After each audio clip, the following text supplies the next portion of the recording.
Bonjour à tous, bonjour chers amis, bonjour chers frères et sœurs. Je suis heureux de vous retrouver sur le plateau de l'émission Parole de vie de Lumière du Monde Télévision.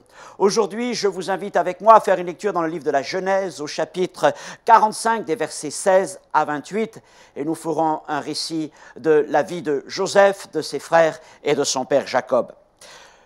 Le bruit se répandit dans la maison de Pharaon que les frères de Joseph étaient arrivés, ce qui fut agréable à Pharaon et à ses serviteurs. Et Pharaon dit à Joseph, « Dis à tes frères, faites ceci, chargez vos bêtes et partez pour le pays de Canaan. Prenez votre père et vos familles et venez auprès de moi.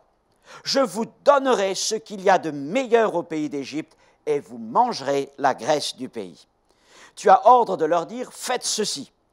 Prenez dans le pays d'Égypte des chars pour vos enfants et pour vos femmes, amenez votre père et venez.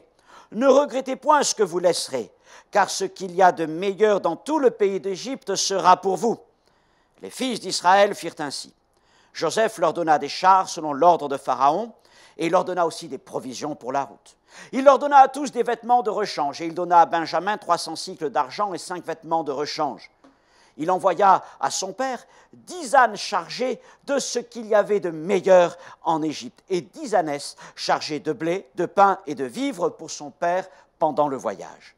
Puis il congédia ses frères qui partirent et il leur dit « Ne vous querellez pas en chemin. » Ils remontèrent de l'Égypte et ils arrivèrent dans le pays de Canaan près de Jacob leur père.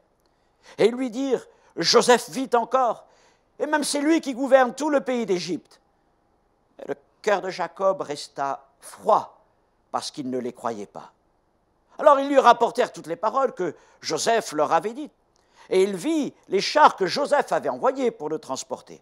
C'est alors que l'esprit de Jacob, leur père, se ranima, et Israël dit, « C'est assez, Joseph mon fils vit encore, j'irai et je le verrai avant que je meure. » Dans notre passage, Joseph, premier ministre d'Égypte, renvoie vers son père ses frères à qui il vient de se faire connaître après tant d'années de séparation.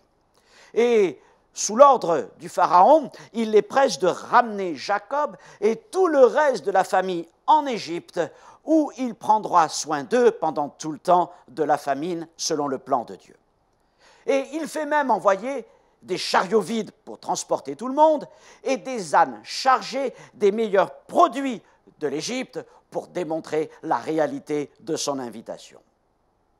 Et Jacob est alors un homme âgé. Et c'est aussi un homme dans une situation de profonde souffrance. Et c'est vrai que sa vie n'a pas été simple du tout.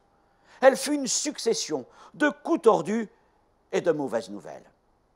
Et quand une nouvelle extraordinaire lui parvient, son fils qu'il croyait mort est vivant. Il a du mal à l'entendre, il a du mal à l'écouter, il a du mal à la recevoir, parce qu'il n'ose plus espérer, parce qu'il n'ose plus regarder vers la vie, alors il ne réagit pas. Et le texte dit que son cœur était insensible, son cœur était devenu froid. Peut-être est-ce votre cas aujourd'hui. Bien des choses ont rendu votre cœur insensible, des épreuves, des souffrances, des pertes, des échecs. Et vous avez bien du mal à réagir positivement lorsqu'on vous annonce de bonnes nouvelles et même lorsqu'on vous annonce la bonne nouvelle de Jésus-Christ. Cependant, notre Dieu est le Dieu des miracles et le Dieu des bonnes nouvelles. Et il est capable d'agir dans toutes les situations, même dans les situations desquelles vous n'attendez plus rien. Et tout comme Jacob finit par se réveiller et s'écria « Cela suffit !» Eh bien, Dieu veut réchauffer votre cœur pour qu'afin vous puissiez aussi vous lever et dire « Ça suffit, je veux rentrer dans un nouveau temps de bénédiction, rentrer plus en avant dans la vie. » La vie de Jacob fut donc une succession de combats et de brisements de cœur. Et dès son plus jeune âge, Jacob avait appris à considérer le pire. Sa mère, Rebecca, y contribua. Elle l'amena à croire que son père Isaac préférait davantage son frère Ésaü que lui. Et elle le convainquit aussi que son frère le tuerait lorsqu'Isaac, leur père, mourrait. Son père, Isaac, contribua aussi à ne considérer que le pire. Alors qu'il devait vivre encore plusieurs années, plusieurs dizaines d'années, Isaac se persuada qu'il devait mourir à l'instant. Et c'est ainsi que Rebecca organisa tout un stratagème pour que Jacob puisse s'emparer à la place de son frère Ésaü de la bénédiction d'Isaac. Et nous savons comment cela a amené Jacob à fuir et la colère d'Ésaü qui est suivie aussi. Son oncle Laban, pour qui il travailla des années, contribua aussi à endurcir et refroidir le cœur de Jacob. Il trompa Jacob en lui donnant Léa comme épouse à la place de Rachel qui lui était promise. Il changea aussi à plusieurs reprises les termes du contrat de travail qu'il avait en quelque sorte entre lui et Jacob. Chaque fois que les choses tournaient en faveur de Jacob, Laban changeait les conditions.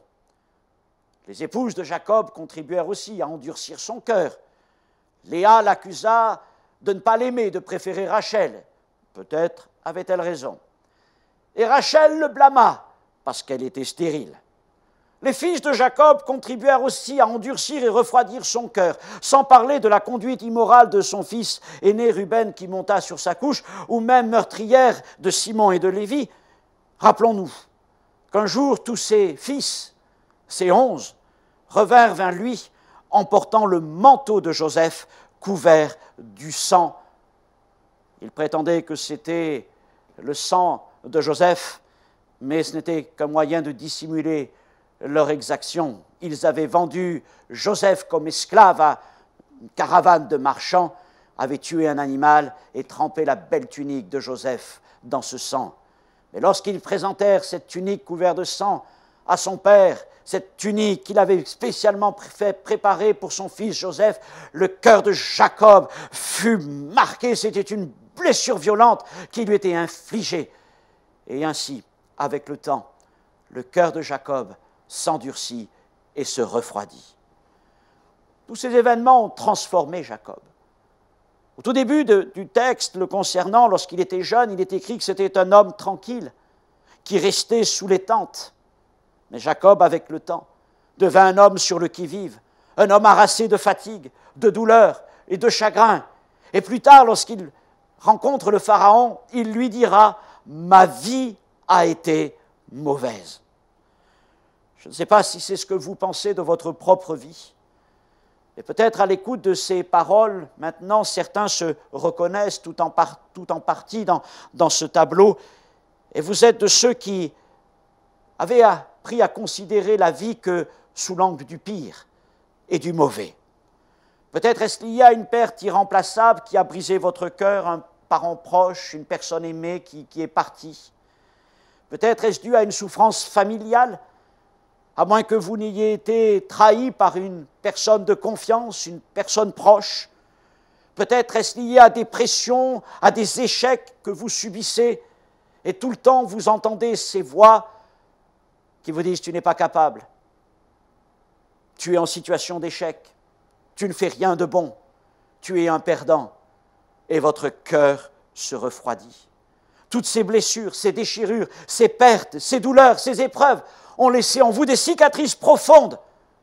Vous les dissimulez, mais elles ont transformé votre caractère. Elles vous ont dévasté et votre cœur est devenu froid.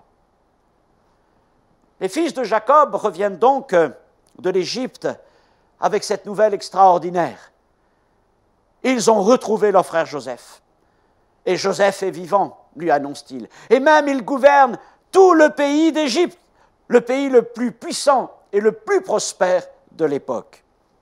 Mais il semble que toutes les paroles de ses fils glissent sur le cœur froid, gelé de Jacob. Jacob était trop habitué aux mauvaises nouvelles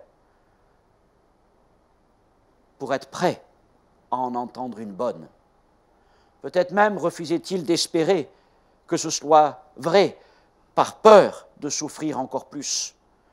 Depuis tant d'années, Joseph s'était tellement imprégné de l'idée que son fils était mort, qu'il ne pouvait pas concevoir qu'il puisse en être autrement.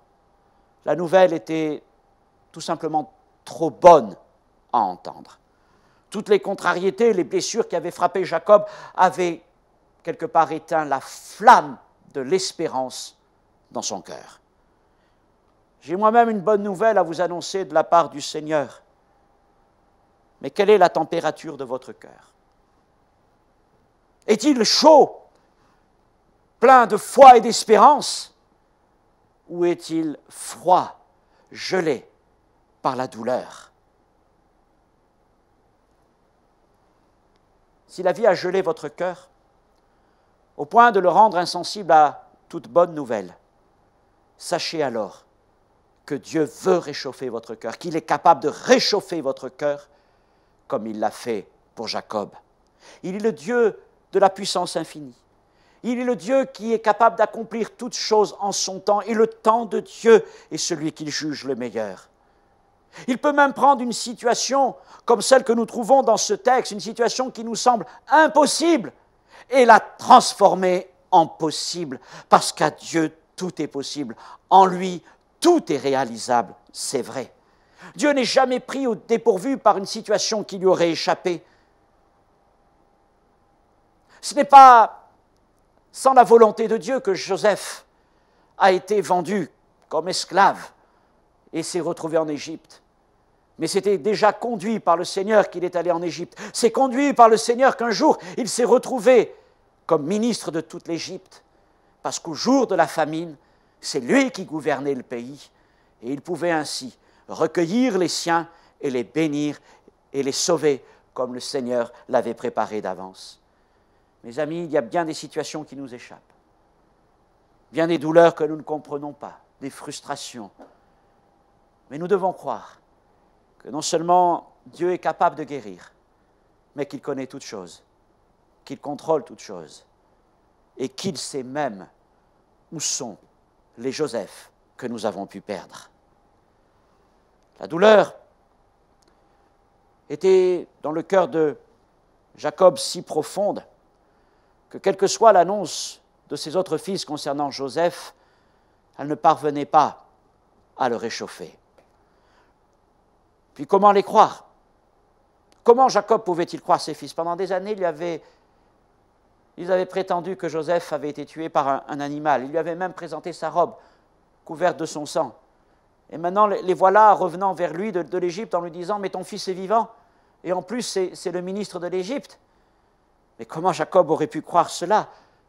L'aurait-il donc trompé, trahi, menti pendant des années? Quelque part, je me dis que Joseph devait bien connaître son père et, anticipant sa réaction, il savait certainement que, quelles que soient les paroles que ses frères pourraient donner à leur père, elles ne suffiraient pas. Aussi, Joseph leur donna toutes ces choses qui les accompagnèrent, des chariots pour transporter les personnes, mais aussi tous ces ânes qui étaient chargés des meilleurs produits de l'Égypte, de céréales et de toutes sortes de choses, afin de nourrir toute la famille de Jacob, son père. Et voyant que Jacob avait du mal à entendre leurs paroles, l'un des frères de Joseph, au bout d'un moment, lui montra ces chariots.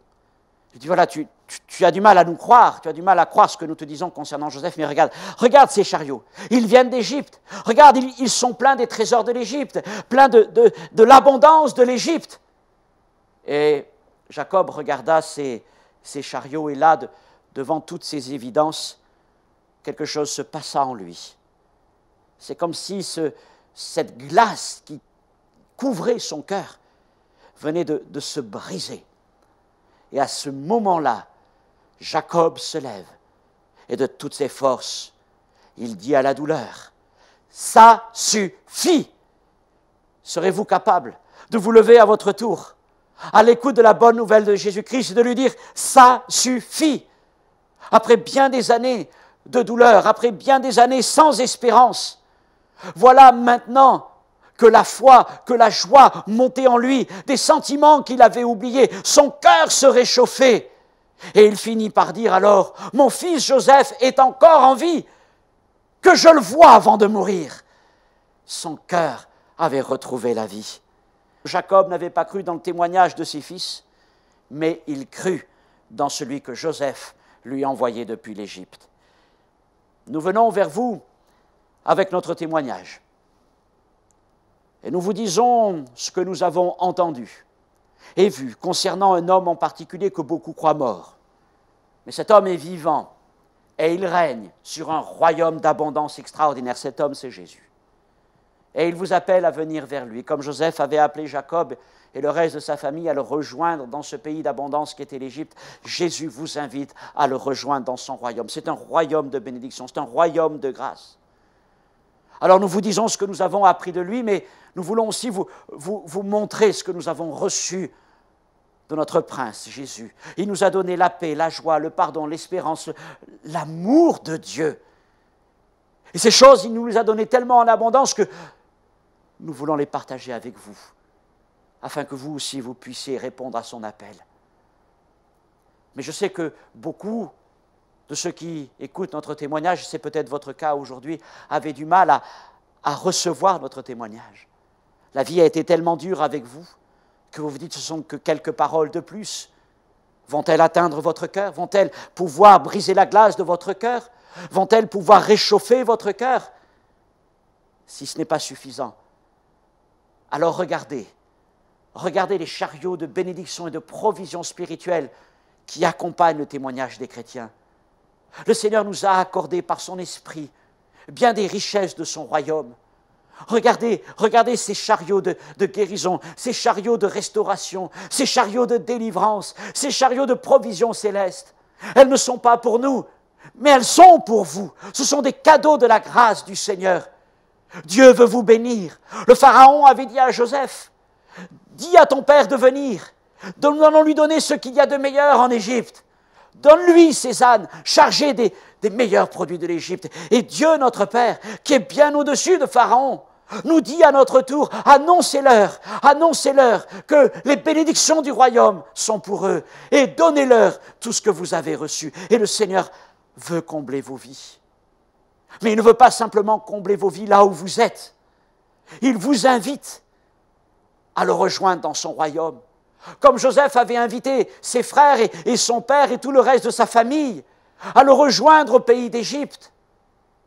Nous vous disons, venez avec nous, rejoignez-nous dans le royaume du Seigneur, un royaume d'espérance, un royaume de vie, un royaume de grâce et d'abondance. Ne restez pas dans votre vie, ne restez pas dans la situation où vous êtes, mais retrouvez-nous dans ce royaume si merveilleux. Là, Jésus règne. Là, notre Dieu, notre Père est Seigneur. Et il prendra soin de nos vies. Et il prendra soin de nos familles. Il l'a fait pour nous. Et il veut le faire pour vous, c'est certain aussi. Quand les frères de Joseph sont revenus trouver Jacob, c'était donc un homme harassé par la vie. Un homme qui vivait dans la douleur permanente, qui ne pensait qu'au pire. Mais à l'écoute de la parole de ses fils, et devant le témoignage des chariots remplis de provisions envoyées par Joseph, il reprit vie. Il se leva et dit, cela suffit à sa douleur. Et son désir maintenant était de retrouver son fils. Et je voudrais vous amener à regarder ceci dans le verset 28. Il n'est plus appelé Jacob, mais il est appelé Israël. Jacob était le nom de la douleur, de la souffrance, de l'humanité de cet homme. Jacob, le supplanteur.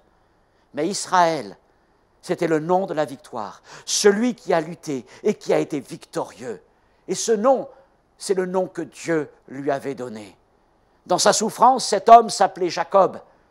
Mais lorsqu'il avançait dans les plans du Seigneur, lorsqu'il avançait dans l'espérance et la foi, il était de nouveau cet homme vainqueur. Il s'appelait Israël. Et Israël se mit en route. Il laissa derrière lui Jacob et ses souffrances en Canaan, et il descendit en Égypte pour aller retrouver son fils qui l'attendait. Je ne sais pas comment vous recevez ce message aujourd'hui. Je ne sais pas si vous êtes vous-même semblable à Jacob dans une situation de douleur, de souffrance, habitué au pire au point que votre cœur soit devenu froid et insensible. Mais je vous le dis encore une fois, Jésus veut réchauffer votre cœur et il vous presse de répondre à son appel. Levez-vous, quittez votre douleur, dites-lui ça suffit, parce que le meilleur vous attend dans son royaume. Jésus est celui que les hommes ont rejeté, comme les frères de Joseph l'ont rejeté, l'ont vendu, l'ont trahi. Jésus a été rejeté par les hommes. Il a été vendu comme esclave et livré à la mort. Mais le Seigneur, notre Père, l'a restauré et l'a établi comme Seigneur et Christ du royaume céleste, du royaume de Dieu. Et tout cela faisait partie du plan de Dieu. Faisait partie du plan de Dieu que Jésus soit rejeté, tout comme Joseph. Il faisait partie du plan de Dieu, ensuite, que Joseph soit élevé au sommet de l'Égypte, comme Jésus a été élevé au sommet du royaume de l'Éternel. C'était son plan. Et son plan ne concernait pas simplement Joseph ou pas simplement Jésus, mais c'était un plan pour la famille de Joseph et c'est un plan pour la famille de Dieu. Et la famille de Dieu ne se compte pas simplement en quelques personnes, mais Dieu considère tous les hommes de cette terre, quelle que soit la couleur de peau, leur religion, quelle que soit leur origine, peu importe, il les considère tous comme ses créatures, comme ses enfants. Et Dieu vous aime et Dieu a préparé le meilleur pour vous dans son royaume. Resterez-vous dans cette douleur? Resterez-vous dans vos souffrances? Resterez-vous avec un cœur froid alors que nous vous encourageons et nous vous disons, voici ce que Jésus a préparé pour vous. Voici l'abondance que Dieu a en réserve pour vous. Qu'à travers ces quelques paroles, le Seigneur puisse toucher votre cœur, qu'il puisse briser la glace de votre cœur, qu'il puisse commencer à réchauffer votre cœur pour que vous retrouviez de la force, de l'espérance, une vision d'avenir et vous dire oui, il y a encore un bonheur pour moi. Et ce bonheur consiste à dire premièrement, ça suffit à votre échec, ça suffit à votre douleur et de vous lever. Et au moment où vous vous levez, vous laissez derrière vous l'ancien homme, l'ancienne femme. Vous n'êtes plus ce Jacob de douleur, mais vous devenez Israël. Vous devenez cet homme vainqueur, cette femme vainqueur, et vous commencez à marcher dans la victoire de Christ. Avancez, suivez-nous, venez avec nous, accompagnez-nous jusque dans le royaume du Fils de notre Dieu. Là, le Seigneur a préparé tout pour que vous y soyez heureux et bénis, vous et votre famille. Nous prions.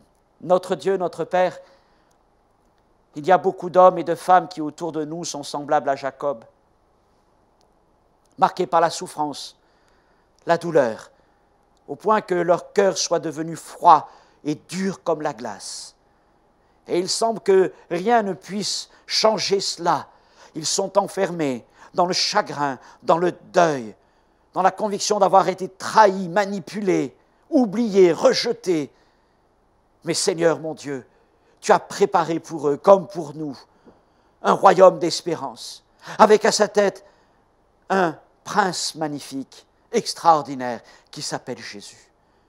Et je prie, Seigneur, pour que ces quelques mots partagés puissent, Seigneur, amener quelque chose de nouveau dans la vie de ceux qui m'écoutent aujourd'hui, afin qu'ils trouvent la force, comme Jacob, de se lever, de dire « ça suffit » et de se mettre en route vers tes promesses de guérison, tes promesses de bénédiction, tes promesses de provision. Merci Seigneur, parce que tu changes le cœur de l'homme, parce que tu transformes les Jacob en Israël encore aujourd'hui. À toi soit toute la gloire, mon Dieu. Amen. Que Dieu vous bénisse et à une prochaine fois, Dieu voulant.